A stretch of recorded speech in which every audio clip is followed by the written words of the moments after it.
मेरे प्यारे छात्रों, सृजन क्लासेस के इस 8वें वीडियो लेक्चर में आप सभी का बहुत बहुत स्वागत है। अभी तक हम लोग द्विघात समीकरण में लगभग हर एक प्रकार के प्रश्न बढ़ चुके हैं। आज हम लोग द्विघात समीकरण का अंतिम चीज पढ़ेंगे, अंतिम क्लास लेंगे और इसके अंतर्गत आप लोगों को एप्लीकेशन ऑफ क्वाड्रेटिक इक्वेशन पढ़ाया जाएगा।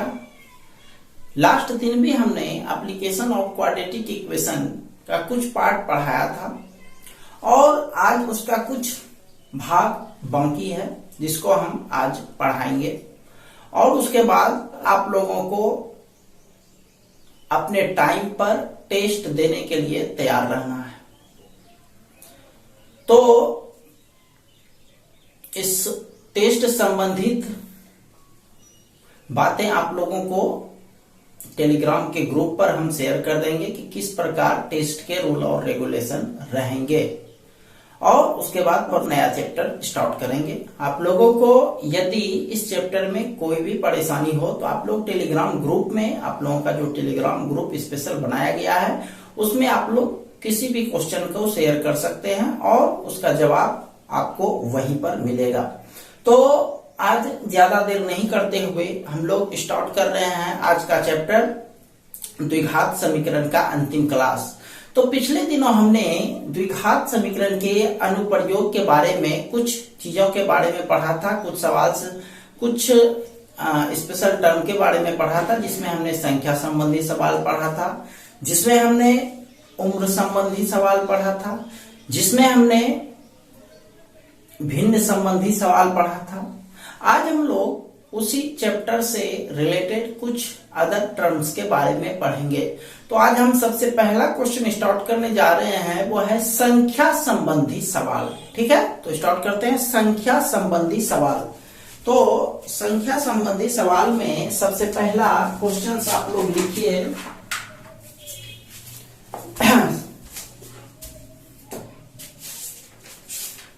लिखिए सबसे पहला क्वेश्चन, 2 अंकों की एक संख्या इस प्रकार है कि, क्वेश्चन नंबर पहला आज का, 2 अंकों की संख्या इस प्रकार, साथ साथ लिखते चलें, इस प्रकार है कि,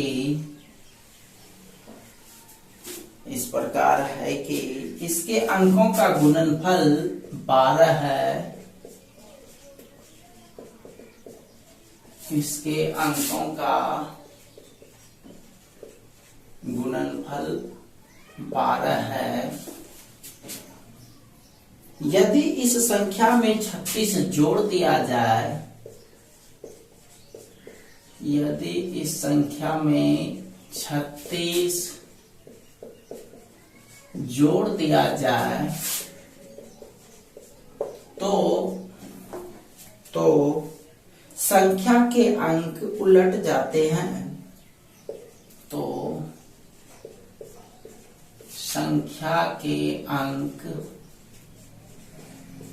उलट जाते हैं तो संख्या ज्ञात करें, संख्या ज्ञात करें। तो आप लोगों ने क्वेश्चन लिख दिया। अब देखिए, इससे संबंधित पहले बात हम डिस्कस करते हैं, उसके बाद हम उस सवाल पर आएंगे। संख्या जो है, मान लिया जाए हम संख्या लिखते हैं 2 अंक का, कितना हो गया ये 25। यदि हम आपसे ये सवाल पूछें कि इसके अंक को पलट दे तो वह कैसा संख्या बनेगा, तो 25 है तो क्या बनेगा, 52 बनेगा। क्या बनेगा, 52 बनेगा। तो संख्या जो है, 2 अंकों की संख्या, वह मुख्य रूप से इकाई और दहाई अंक पर टिका रहता है। जैसे ये 25 आप देख लो, इसको हम लोग लिख सकते हैं 10 गुना 2 जोड़ 5। तो ध्यान रखिएगा आप लोग कि संख्या बराबर जो फॉर्मूला होता है वो 10 गुना दहाई अंक, 10 गुना दहाई अंक जोड़ इकाई अंक, ये होता है संख्या बराबर। यानी अंक से संबंधित यदि प्रश्न आपको दिया हुआ रहे तो उसके लिए आपको अंक, इकाई अंक और दहाई अंक दोनों अंक को मानना पड़ेगा और जब मान लेंगे तो उससे संख्या जरूर निकालेंगे। अब आप एक चीज और गौर करो कि इसमें 25 था और ये क्या है 52, तो अंक पलटने पर जो यह 52 बना, यह हम ये सवाल पूछे आपसे कि 25 में कितना जोड़ा जाए कि अंक पलट जाता है, तो कितना जोड़े आप 27 जोड़े, है ना। तो कभी कभी ऐसा भी होता है कि किसी संख्या में घटाने पर अंक पलटता है, जैसे 52 के बारे में बोला जाए कि 52 में कितना घटाया जाए कि उसका अंक पलट जाएगा, तो वही हो जाएगा 27। 27 घटाइएगा तो वह क्या बच जाएगा 25 बच जाएगा, ठीक है। तो इसका मतलब यही है कि अंक को पलटने पर जो संख्या बनता है वह हो सकता है कि मूल संख्या से अधिक भी हो या फिर मूल संख्या से कम भी हो, तो ये दो तरह का बात हो सकता है। यहाँ पर आप अपने सवाल में देखो क्या कह रहा है कि यदि इस संख्या में 36 जोड़ दिया जाए तो संख्या के अंक पलट जाते हैं। ये चीज आप देखो, यदि इसी में बोले यदि इस संख्या में 27 जोड़ दे तो संख्या के अंक पलट जाते हैं। तो अब आते हैं सवाल को सॉल्यूशन करने पर। अब देखो संख्या का अंक का गुणनफल कितना है 12 है, तो इसमें सबसे पहले मान लो आप दहाई अंक x, दहाई अंक क्या मान लिए x मान लिए, तो आप समझ सकते हो इसका इकाई अंक कितना होगा 12/x। ध्यान रखना यदि गुणनफल दिया रहेगा 2 अधिका 2 अंक का, तो एक अंक दिया रहा तो दूसरा निकालने के लिए गुणनफल में पहले अंक से भाग दे देंगे, ठीक है। वही चीज यदि योगफल दिया हुआ रहेगा तो यदि हम एक अंक मानेंगे दूसरा निकालना हो तो योगफल की स्थिति में उसमें हम घटा देंगे, और यदि गुणनफल दिया है तो दूसरा पार्ट निकालने के लिए गुणनफल में पहले पार्ट से भाग दे देंगे। समझ में आया बात। चलिए इस टाइप के सवाल का पहला नियम यही है कि पहले आप अंक मानोगे, उसके बाद बिना कुछ सोचे समझे आप लोगों को संख्या निकाल देना है, जो यहाँ पर सूत्र आपको समझाए थे 10 गुना दहाई अंक जोड़ इकाई अंक। तो यहाँ पर लिखेंगे संख्या या फिर मूल संख्या भी लिख सकते हैं। संख्या सूत्र आप शुरू में लिख दें 10 गुना दहाई अंक जोड़ इकाई अंक, राइट। 10 दहाई अंक देखो क्या है भाई x, तो 10x, और इकाई अंक कितना है 12/x, इसको यही छोड़ देते हैं। क्लियर। पुनः आते हैं, अब चूंकि यहाँ पर सवाल में कह रहा है कि यदि संख्या में 36 जोड़ दिया जाए तो संख्या के अंक उलट जाते हैं, तो आपको उलटने पर क्या संख्या बनेगा वह भी यही निकाल देना है। इस टाइप के सवाल में उलटने वाला चीज लगभग दिया ही रहता है। यहाँ पर लिखेंगे अंक उलटने पर संख्या, तो वही चीज 10 गुना दहाई अंक, इस बार दहाई अंक में 12/x हो जाएगा, राइट। जहां पर पहले दहाई अंक x था, चूंकि अंक पलट दिए हैं तो दहाई अंक के जगह 12/x और इकाई अंक के जगह x हो जाएगा। तो ये आपका हो गया 120/x + x, राइट। अब हम लोग चलते हैं प्रश्न से। देखो कह क्या रहा है, यदि इस संख्या में, संख्या आपका यही है 10x/12/x, ठीक है, 10x + 12/x। इसमें कितना जोड़ने के लिए कह रहा है देखो 36, तो हम 36 जोड़ दिए। इससे क्या कहता है, इस संख्या के अंक पलट जाते हैं। पलटने का मतलब ये हो जाता है 120/x + x। क्लियर। अब यह भिन्न का जोड़ है, इसको आप एलसीएम लेकर के जोड़िए। तो यदि हम लोग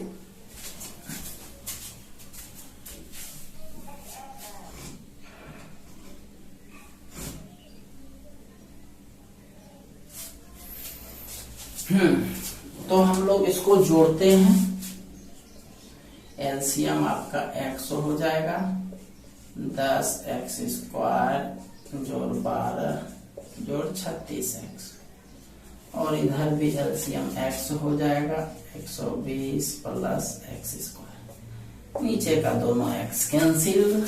आते हैं अब इस साइड। ये हो गया आपका, जो बच गया उसको लिख दो आप, 10x² जोड़ 12 जोड़ 36x बराबर 120 प्लस x²। राइट है। सारे मान को उधर भेज दो आप। 10x² जोड़ 36x जोड़ 12 घटा x² घटा 120 बराबर 0। घटा दीजिए इसको।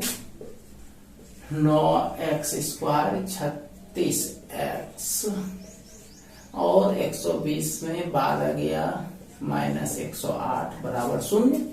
9 सब में कॉमन आ रहा है भाई, कॉमन ले लो। 9 कॉमन लिए, 4x घटाओ 12 नमा 108। 9 को गुना उधर जाकर के भाग घटा 12। अब गुणनखंड इसका निकाल करके x का मान आप निकाल दो। x तो 12 6 दूनी 12, 6x घटा 2x घटा 12 बराबर 0।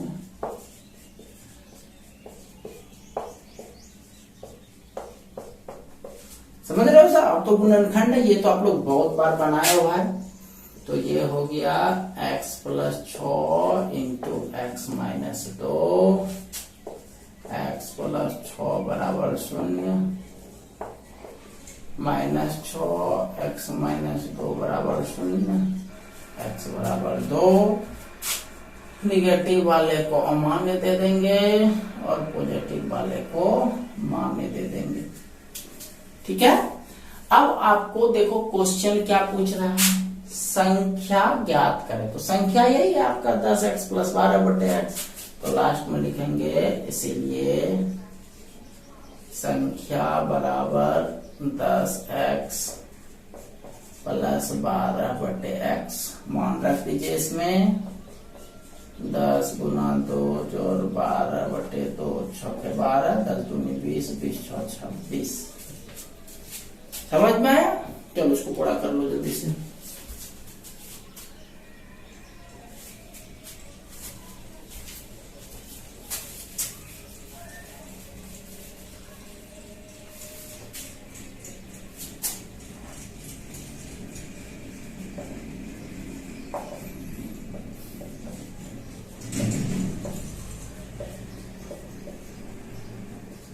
दस दूनी 20 छः 26।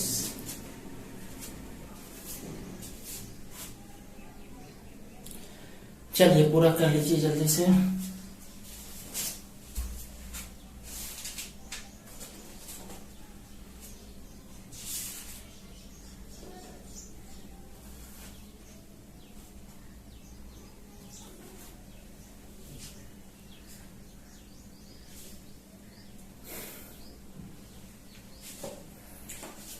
तो ये आज का पहला सवाल था अंक संबंधित। यहाँ पर आप ऊपर इस तरह से लिख दीजिएगा, अंक संबंधी,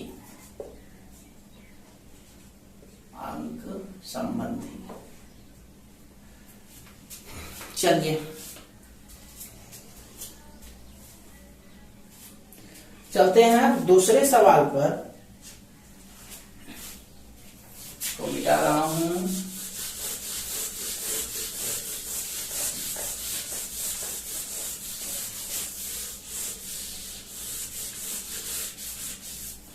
चलिए अंक के बाद चलिए हम लोग चलते हैं समकोण त्रिभुज से संबंधित।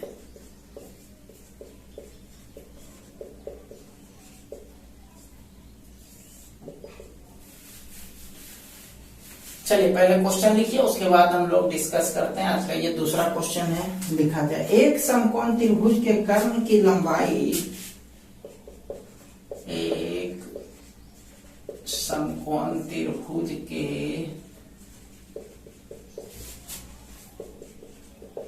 कर्ण की लंबाई आधार से 2 सेंटीमीटर अधिक है,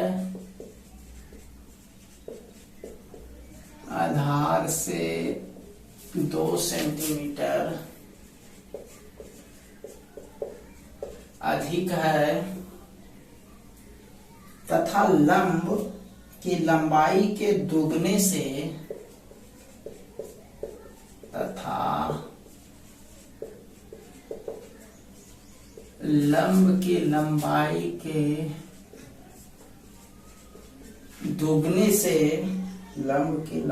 के दुगने से एक अधिक है 1 सेंटीमीटर अधिक है तो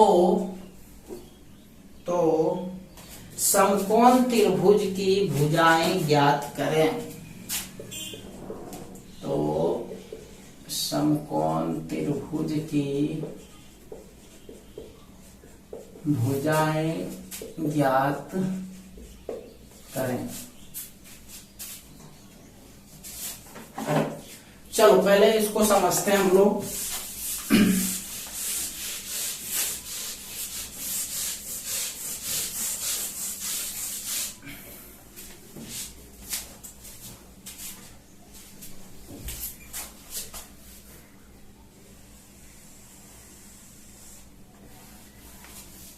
देखिए क्या समझते हैं।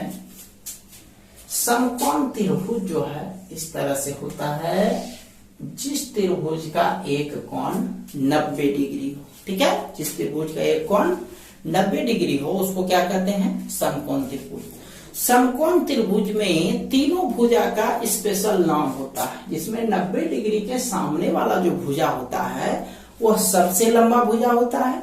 इसलिए ये जो सबसे लंबा भुजा है इसको बोलते हैं हम लोग कर्ण। क्या बोलते हैं, कर्ण।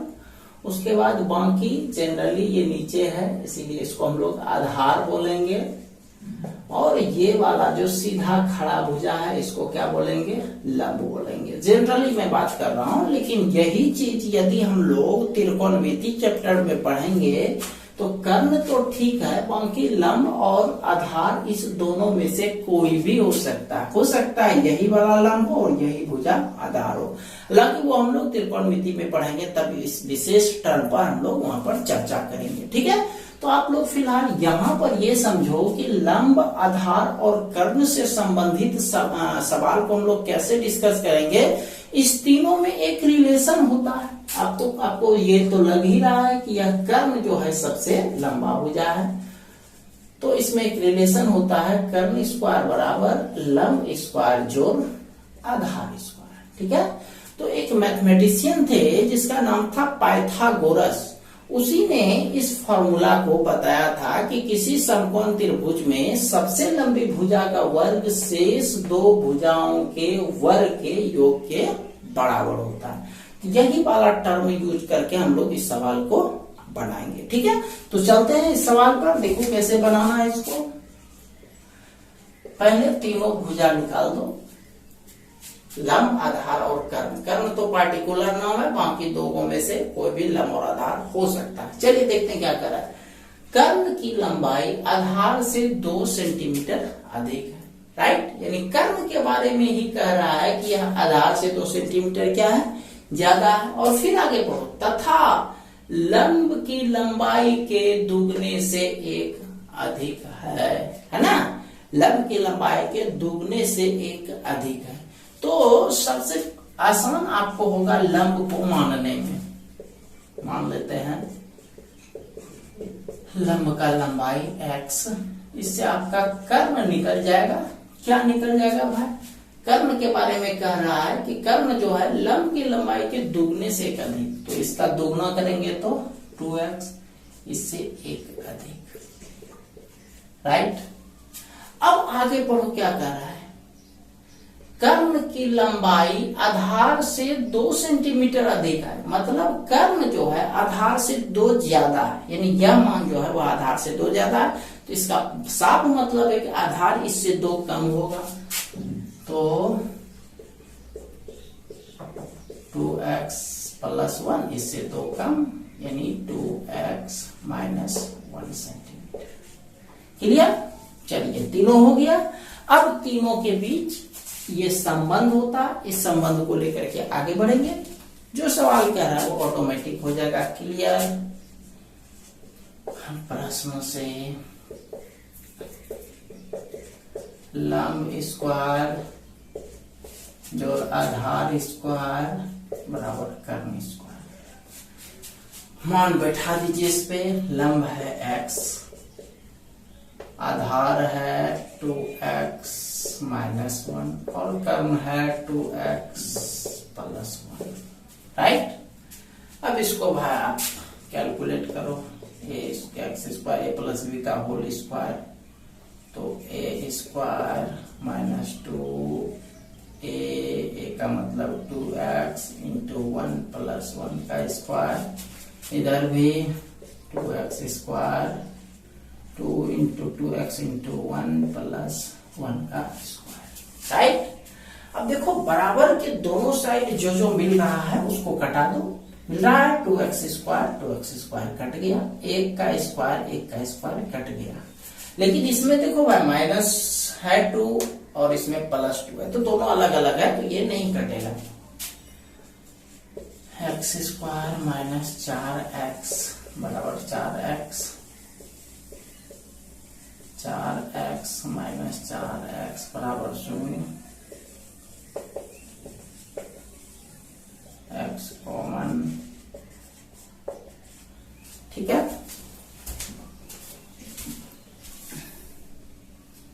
अब इसको दो पार्ट में बांट दो। यहां पर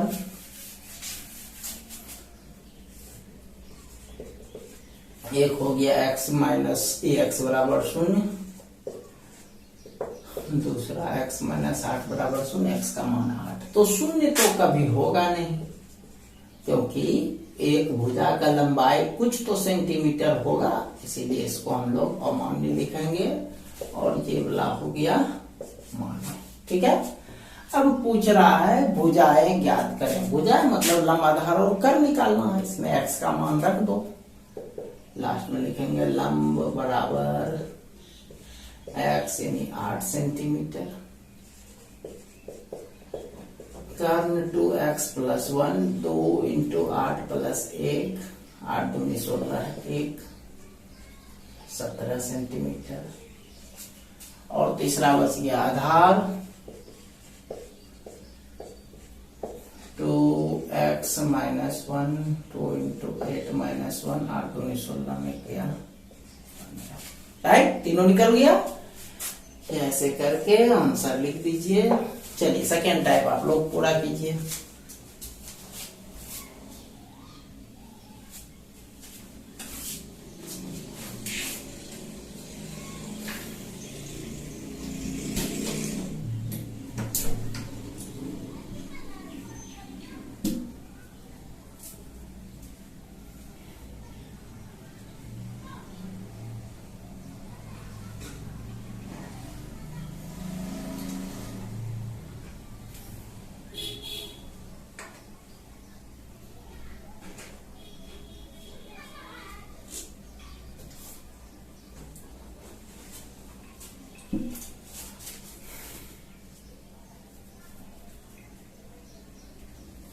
चलिए आते हैं अब एक आयत से संबंधित सवाल पर।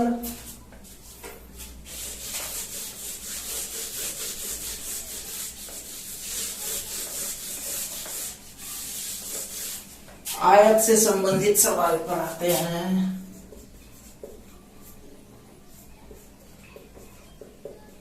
आयत संबंधी, देखो पहला क्वेश्चन लिखो इसका।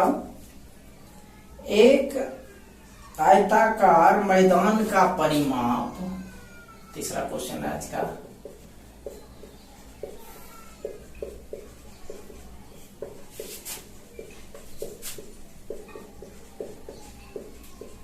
एक आयताकार मैदान का परिमाप 48 मीटर है, 48 मीटर है। यदि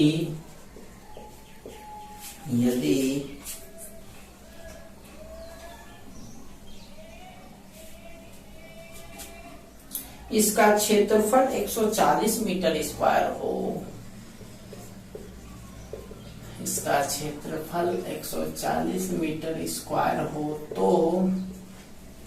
तो इसकी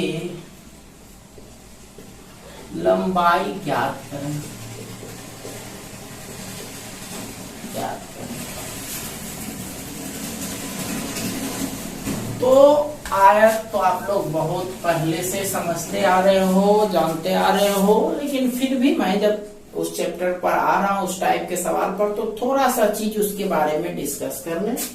आयत, ये रहा आपका आयत। आयत एक चतुर्भुज होता है जिसके आमने सामने की भुजा समान होती है।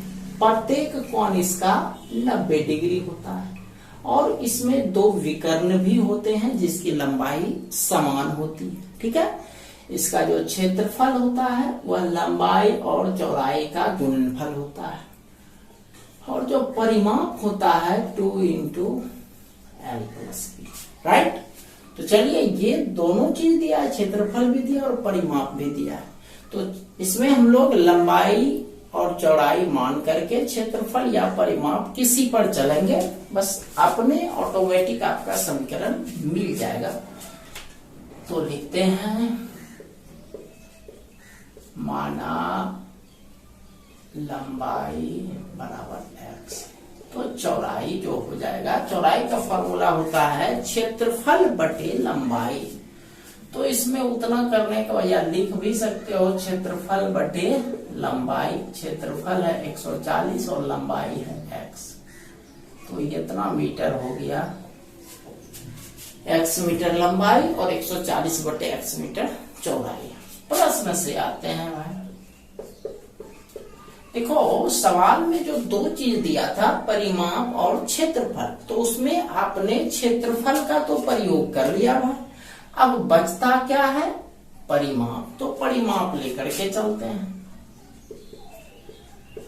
आयत का परिमाप पहले जितना दिया है वो लिख दो, 48 मीटर। दिस इम्प्लाइज, इसका सूत्र होता है 2 × लंबाई प्लस चौड़ाई बराबर 48।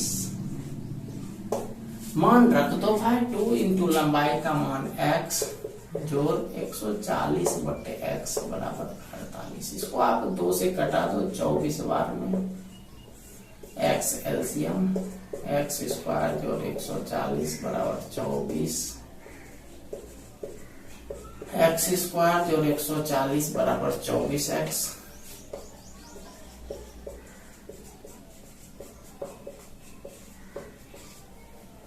अब आप 140 को लाइए, x² 14 नहीं 140,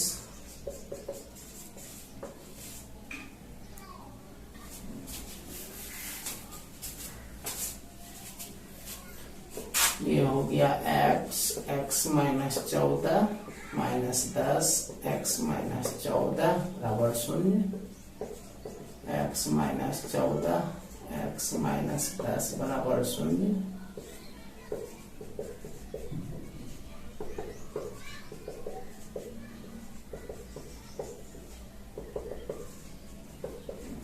दोनों मान सही है, दोनों मान गलत नहीं है, दोनों पॉजिटिव है, दोनों सही है। इसमें से एक लंबाई और एक चौड़ाई हो जाएगा, बट ये ध्यान देना है कि आप लंबाई को माने हो, इसीलिए ये मान नहीं लिखेंगे और ये अमान नहीं लिखेंगे।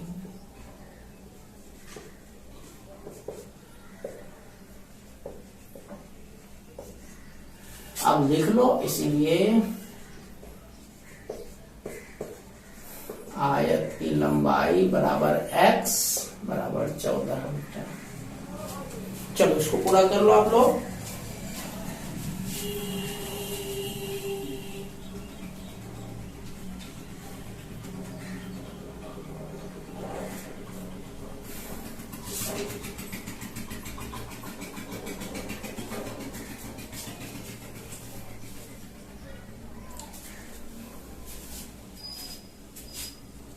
चलिए एक सवाल पर और चलते हैं।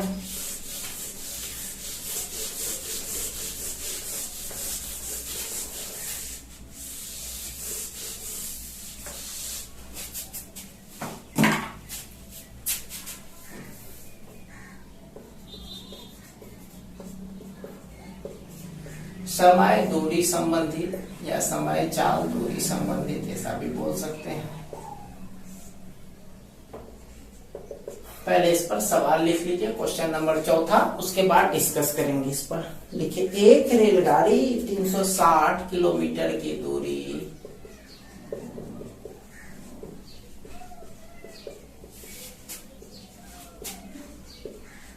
एक रेलगाड़ी 360 किलोमीटर की दूरी अपनी सामान्य चाल से तय करती है।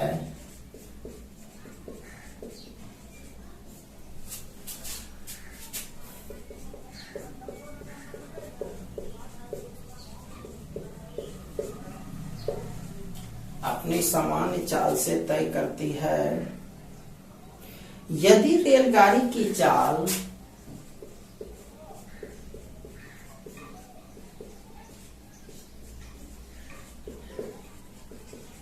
यदि रेलगाड़ी की चाल 5 किलोमीटर प्रति घंटा बढ़ जाती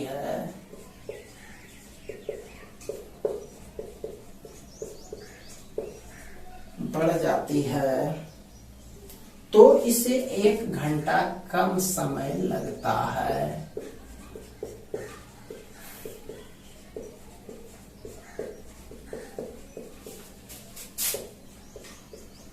तो रेलगाड़ी की वास्तविक चाल ज्ञात करें।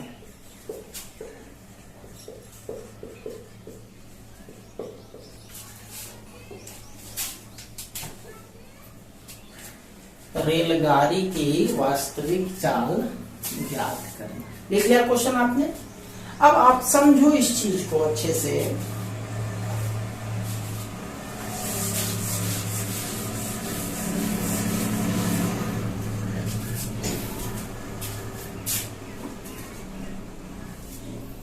ये जो सवाल है यह चाल, दूरी और समय से संबंधित है।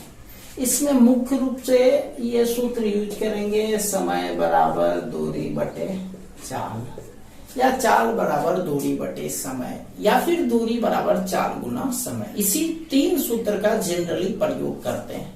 वैसे सामान्यतः ज्यादातर हम लोग इस सूत्र का प्रयोग करके बनाएंगे। ठीक है, आप इस सवाल को समझने के लिए आप पहले ये समझो कि मान लिया जाए, आप अपने आप में समझो कि मान लिया जाए आपको कोचिंग आने में 10 मिनट लगता है और आप चल रहे हो इस तरह से, ये आपका रफ्तार है चलने का। अब यदि ऐसा करते तो 10 मिनट लगता है। अब यदि आप रफ्तार को थोड़ा सा स्पीड करोगे, थोड़ा सा स्पीड, तो क्या होगा? तो आपको जो दूरी 10 मिनट लगता था चलने में, वह कितना लगेगा? हो सकता है 8 मिनट लगे, हो सकता है 7 मिनट लगे, लेकिन साफ मतलब यही है कि जितना पहले समय लगता था उससे क्या लगेगा? उससे कम लगेगा। ठीक है, उससे क्या लगेगा? कम समय लगेगा। तो उस स्थिति में हम लोग अब कैसे इस सवाल को सॉल्व करेंगे? चलिए आते हैं यहाँ पर। देखो क्या कह रहा है कि रेलगाड़ी से 360 किलोमीटर का चलना है, दूरी तय करना है, और सामान्य चाल मतलब जैसे आम आदमी चलते हैं, आम कोई बढ़ाना नहीं है, सामान्य चाल से, जनरल जैसे चलते हैं, रोज चलते हैं उस तरह से। तो सामान्य चाल हम लोग मान लेते हैं। सामान्य या वास्तविक चाल एक ही चीज है। सामान्य चाल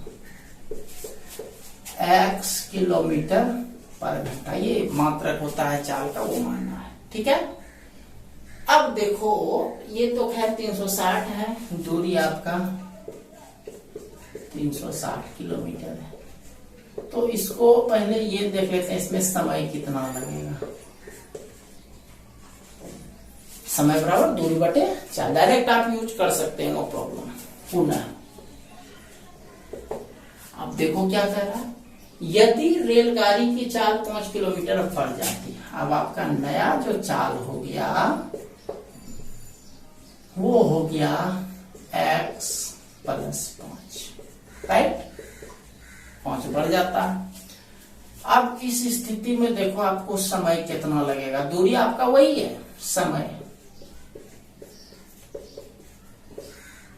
ये आपका समय लग जाएगा, इतना आवर लग जाएगा। तो किसमें कम समय लगा? इसमें कम समय लगा, इसमें ज्यादा समय लगा। तो क्या कह रहा है, कितना कम लगेगा ये आप कैसे जानोगे? मान लिया जब पहले 10 मिनट लगता था चलने में, आपको कोचिंग आने में 10 मिनट लगता था, जैसे आपने रफ्तार बढ़ाया आपको 8 मिनट लगने लगा। तो कितना मिनट आप पहले पहुंचे भाई? 2 मिनट। क्या किए? शुरू वाला टाइम में बाद वाले टाइम को घटा दिए, बराबर 2 मिनट। तो वही चीज यहां पर देखो क्या कह रहा है कि इसे जो ऐसा करने से इसे कम समय लगता है। थोड़ा सा यहाँ पर सवाल छूट गया है। इसे कम समय जो लगता है वो 1 घंटा है। इसे यहाँ पर हम जोड़ देते हैं, 1 घंटा कम समय लगता है। तो आप कैसे जानोगे कम कैसे लगा? तो पहले वाला टाइम में बाद वाले टाइम को घटा देंगे। प्रश्न से 360/x घटाओ 360/x प्लस 5 बराबर 1। एलसीएम हुआ x इंटू एक्स प्लस 5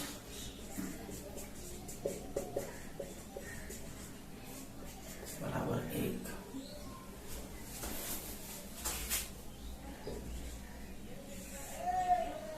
तीन 360x जो 1800 घटाओ 360x divided by x square जो 5x, ये गुना कर दिए बराबर 1। ये 360x कट गया,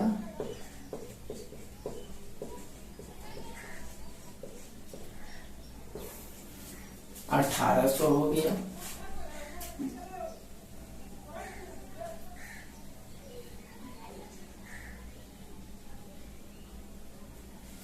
तो 1800 को इधर भेज दो।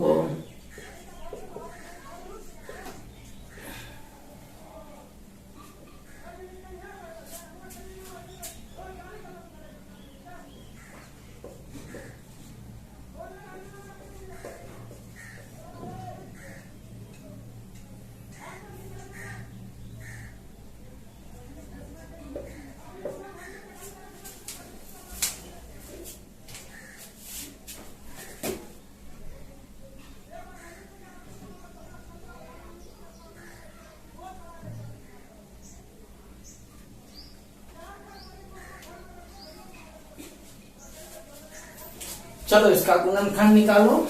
ये हो जाएगा 45 और 40।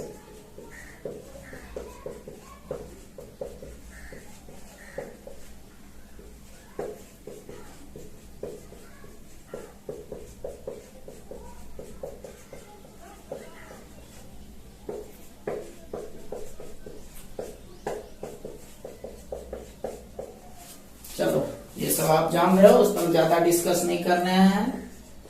x प्लस 45 बराबर 0, x बराबर माइनस 45,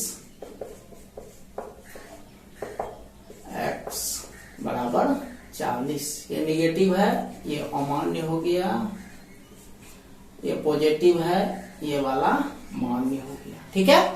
अब देखो रेलगाड़ी की वास्तविक चाल या सामान्य चाल वही होता है, लास्ट में वही लिख देंगे। इसीलिए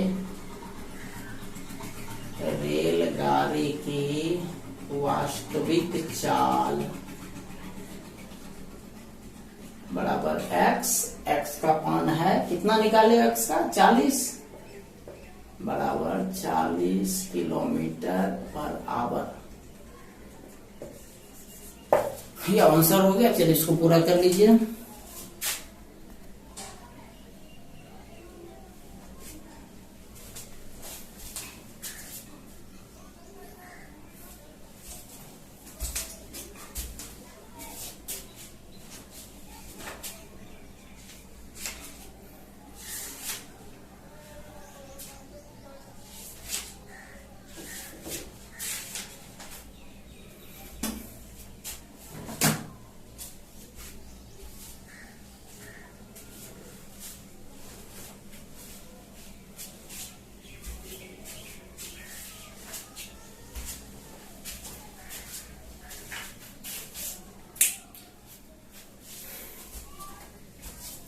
तो आज हमने आपको 4 टाइप का सवाल बनाया, 4 टाइप का सवाल बताया।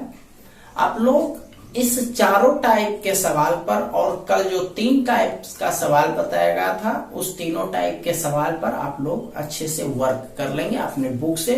आप चाहे जिस बुक से भी बनाते हैं उस बुक से ये सारा चीज आप लोग प्रैक्टिस कर लीजिएगा, ठीक है। तो कल हम लोग मिलेंगे। हालांकि अभी इस चैप्टर में कुछ और भी टर्म पढ़ाने के लिए बाकी है, तो कल मैं टेस्ट छोड़ देता हूं। आपका टेस्ट हम परसों लेंगे। तो कल भर जो है आप लोगों को यही चैप्टर कंटिन्यू रखेंगे। आप लोग कल भर और तैयारी कीजिए, ठीक है।